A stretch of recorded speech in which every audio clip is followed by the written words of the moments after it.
مجھے ایسا لگتا تھا کچھ بھی کھا لوں کچھ نہ بھی کھاؤں، آئی آلویز فیلٹ کہ میرا وزن زیادہ ہے۔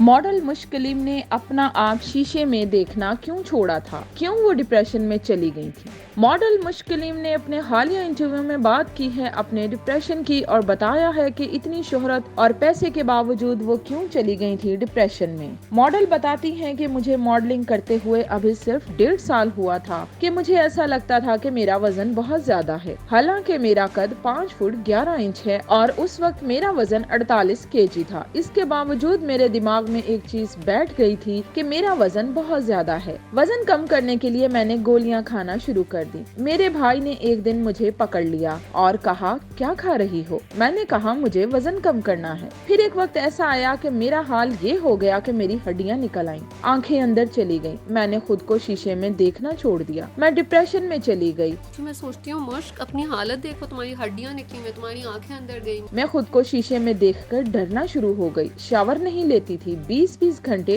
ایک ہی جگہ پر لیٹی رہتی تھی، یہاں تک کہ نہ کہیں جاتی نہ کسی سے بات کرتی، اور اگر کہیں جانا پڑتا تو حلیہ کیسا ہونا چاہیے اس پر بھی توجہ نہیں دیتی تھی۔ پھر میری تھراپی ہوئی، سوشل سرکل چینج کیا تو مجھ میں پازیٹیو تبدیلی آئی، میرا ڈپریشن کم ہوا۔ مشکلیم نے اس وقت کو بھی یاد کیا جب وہ دن میں 4 شوٹ کر رہی ہوتی تھی۔ انہوں نے کہا کہ 22-23 سال کی لڑکی ہو اور اس کا ایک کے بعد ایک بینک میں چیک کلیئر ہو رہا ہو، دن میں 4 شوٹس ہوں تو پھر یقیناً ترجیحات بدل جاتی ہیں۔ مشکلیم نے کہا کہ میرا جس لڑکے پر بھی کرش رہا وہ مجھ سے ہائٹ میں چھوٹا ہی نکلا۔ انہوں نے انٹرویو میں یہ بھی بتایا کہ میری فیملی میں سب گورے ہیں، سب کی کلرڈ آئیز ہیں، لیکن میں ذرا ان میں گہری رنگت کی تھی۔ جب میں 9-10 سال کی تھی تو میری دادی نے کہا کہ تم فیئر اینڈ لولی لگایا کرو۔ I was 9 or 10 جب میری دادی نے مجھے پہلی دفعہ کہا تھا کہ تم فیئر اینڈ لولی لگا لو۔ پھر جب میں انڈسٹری میں آئی تو گوری لڑکیاں دیکھ کر ڈپریس ہوئی، کام کرنا شروع کیا تو شروعات میں ہی ایک شو تھا، میرا میک اپ ہو رہا تھا، فوٹوگرافر آیا اور اس نے میرا ہاتھ پکڑا اور میک اپ آرٹسٹ سے کہا کہ اس کو لائٹ بیس لگاؤ۔